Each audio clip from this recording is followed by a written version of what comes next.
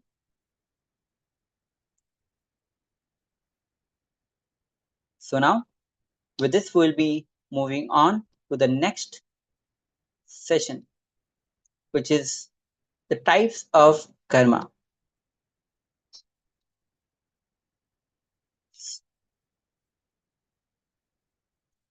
Now we'll be going through the physics, chemistry, biology of karma. Now we need to first understand the layers of karma. We have 3 layers of karma. Agami karma, which is called the biology of karma. Prarabdha, or the physics of karma. Sanchita, or the chemistry of karma. So let's understand first the Sanchita, or the chemistry of karma. Sanchita karma, which is the chemistry, is like a bank, a reserve bank. Sanchita, or the chemistry of karma. One might have taken millions of bodies before. In those millions of bodies, whatever thought, whatever spoken, whatever actions done, all those unfulfilled experiences have become engrams. Engraved memories put together, they are called Sanchita karma, chemistry. The karma is acquired from the moment one starts feeling he is an individual independent entity. The moment one starts feeling he exists individually, from that moment till this moment put together is called Sanchita karma. The next is Prarabdha karma, which is the physics of karma. Prarabdha, which is the physics, means from the Sanchita, or the bank of karma, one takes some karma, creates this body out of it, and decides to enjoy and exhaust all those karmas through that body which one takes when one takes another body. So prarabdha is just a small bit of which has brought into this life to enjoy and exhaust through this body of his. Now, next is agame, or biology of karma. Agame karma, the karma which you start collecting from coming down to planet Earth because of the fresh thoughts, words, deeds of your. Now, how are physics, chemistry, and biology of karma is impacting you? This is very important because anybody who lands on the planet Earth has to exhaust his prarabdha before he dies. Patanjali, the great sage Patanjali, reveals an important sacred secret. Prarabdha is not a quantity. Take an example of a dam. There is a huge dam. Whatever water is stored in that dam is Sanchita.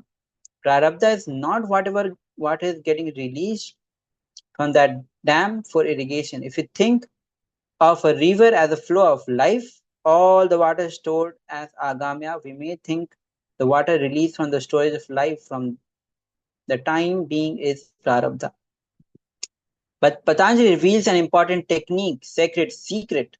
The water release is not prarabdha. The shape of the gateway which the water is getting released is prarabdha, which means karma get active only in favorable conditions. This is a very important point. Do we have to wait for the next birth if we feel strongly about something, but it is not our prarabdha? No. You can change your prarabdha through a simple, strong will or sankalpa. The strength of sankalpa can cause a rebirth in you, in this birth itself. The next birth can happen now itself. Causing pain is recorded as karma. So let's understand the cosmos do not record anything other than violence. Yes, you heard right. Cosmos does not record anything other than violence. Means only if one causes pain, karma gets recorded. Other than violence, nothing is recorded as karma. Karma is not just an effect of incompletion. Karma can be caused of more and more incompletions. One of the incompletions starts either you have to be moving towards completion or more and more incompletions. You cannot just be quiet. Be very clear. Nobody except you is responsible for what you feel, what you do. Nobody can make you suffer without your silent permission. No one understands that whatever happens is from deep inside you. You will suddenly see things changing. Take full responsibility for yourself and see how you become integrated in whatever you do. So now let's hear from Bhagwan himself as he reveals the great truths on karma.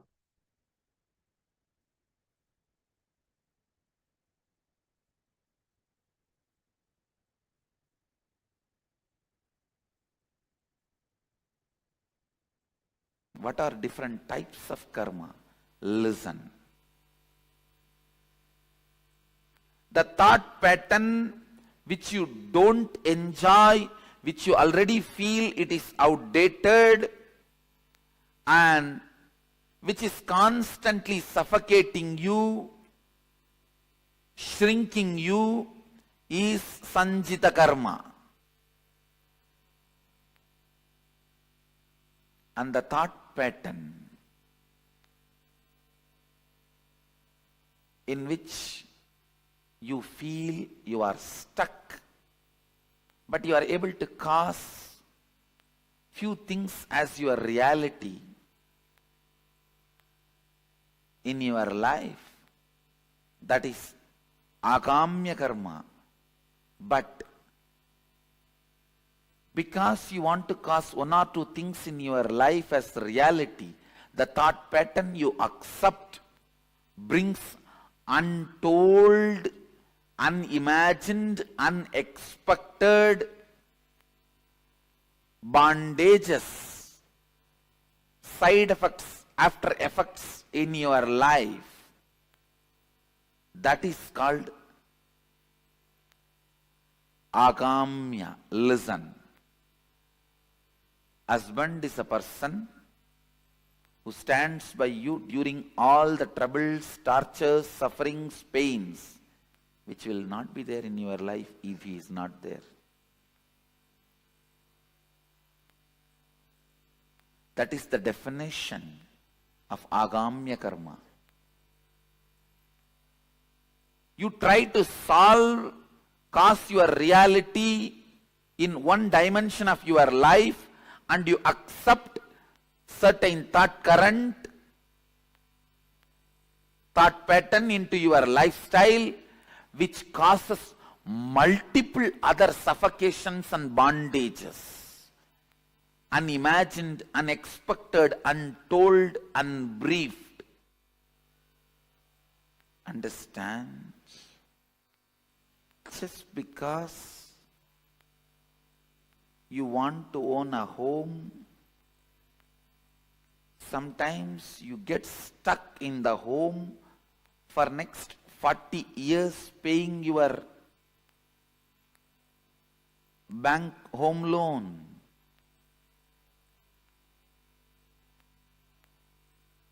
You want home. That's the reality you want to cause.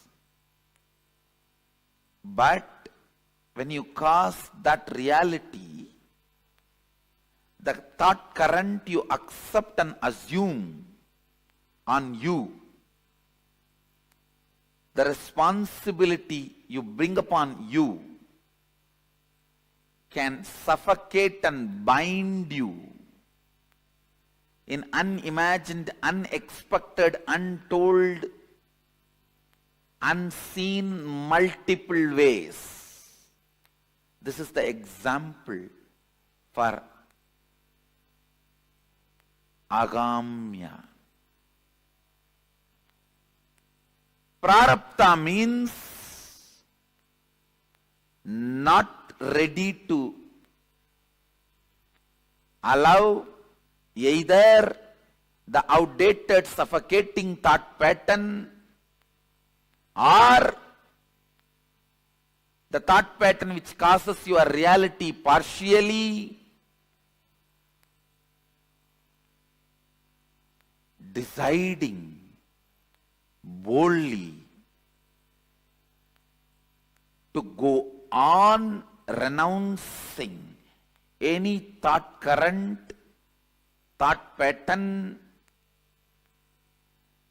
even if you suspect them that they are not going to cause your reality completely. If you go on discarding, the discarding will become a lifestyle. That discarding thought pattern, thought trend, thought current is prarabdha.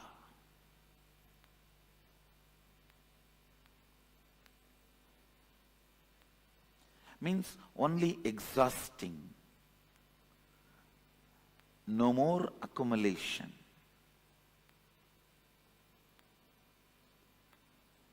Waking up to the reality. Any thought current, any thought trend cannot cause all my realities as reality. Coming to that understanding and waking up to that reality is enlightenment.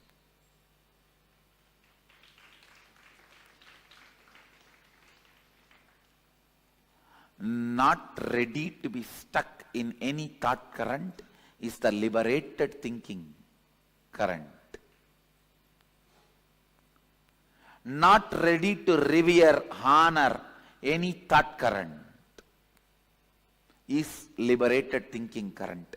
Not ready to honor, revere any thought current is completion. Not ready to honor, accept, revere any thought current is perpetual completion. Not ready to accept any thought current as a lifestyle is perpetual completion.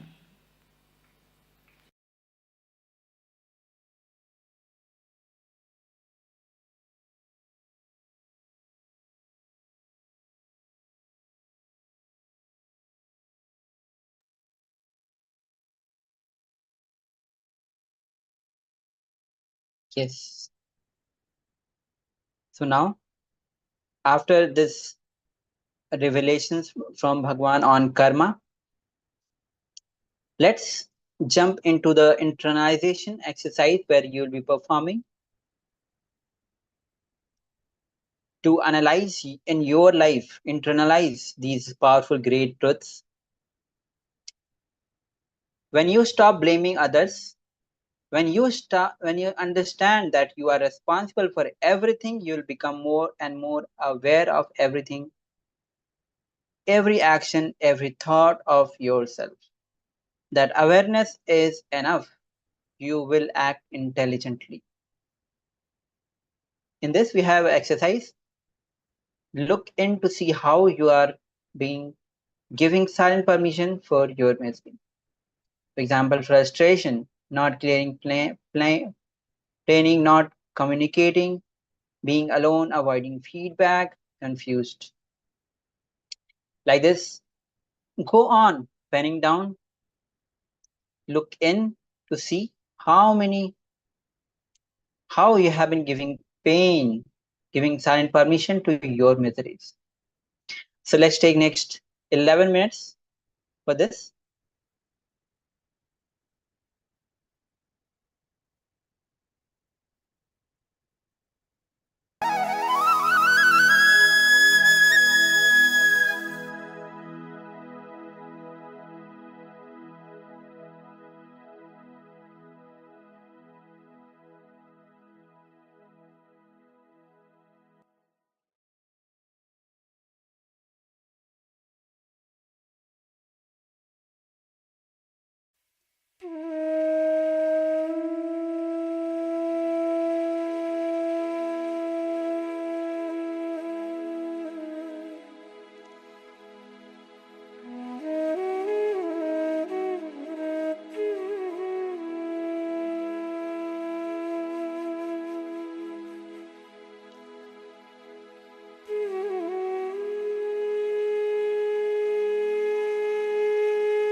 Yes.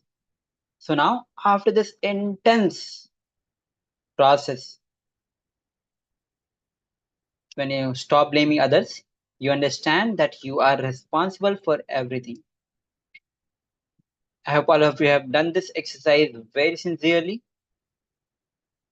as the more you look in, the more the responsibility lies in you.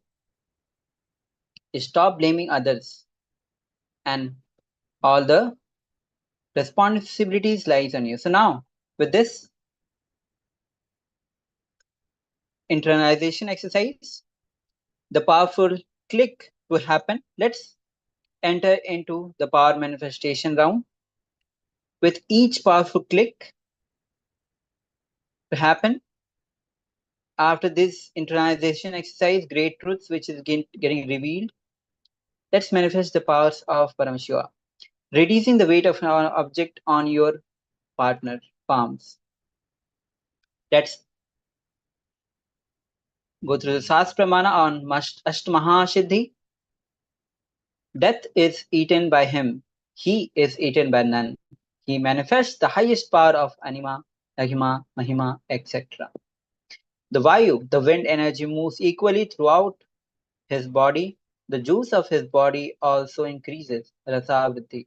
The nectar is curing from the ethereal lotus, akshapankaja, also increases in him. Now the beautiful words from Shiv Samhita, chapter 5, verse 76 and 78. Maranam khadaye tena kenapi na khadayet tasya syat paramam siddhar animadhi guna prada vayuh sancharate dehe tasya vriddhir bhave dhruvam akasha pankaja gala pratishmapi vardhate. Now, with this, let's enter and manifest the powers of Paramashiva. Before this, let's quickly go through the instructions. So now sit on the ground, on the floor with cross-legged, with your head and spine in a straight line. And if you're not able to sit on the floor, you can take a chair and sit on the chair. Vajraj Paramashiva has come down as Bhagwan Nithyananda Paramashivam from KAILASA. And remember, Paramashiva in your third eye. Sit with this powerful cognition and meditate on it. Think intensely. You are Nithyananda Paramashivam. Anything else you think as your identity is delusion. Drop it. You are Nithyananda Paramashivam. Absolute unclutching to experience the state of Paramashiva. Complete completion to experience the space of Paramashiva. And oneness to experience the powers of Paramashiva. Now intensely vibrating in Ajapa Japa, Om Nithyananda Paramashivam.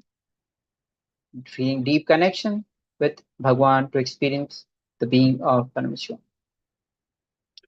So now, turn on your video recording so that you can record your power manifestation session. Now, measure the weight of the object and note it down. Yes, note it down. Put the object on your partner. So quickly ask your friends, families nearby. Even if you are in Zoom, you can partner with one of the other participants. So I request all of you to quickly take a few moments as you ask your partner to put an object on the now put the object on the partner's palm and ask your partner to put it on their partner on their palm. Now connect with the Supreme Pontiff of Hinduism and chant Mahavakya. Now declare and declare intensely 2. The reduction in the weight and continue to chant Mahavakya. Your declaration should be so intense. Just by your declaration, reduction in the weight happens. So let's take another few moments as we continue.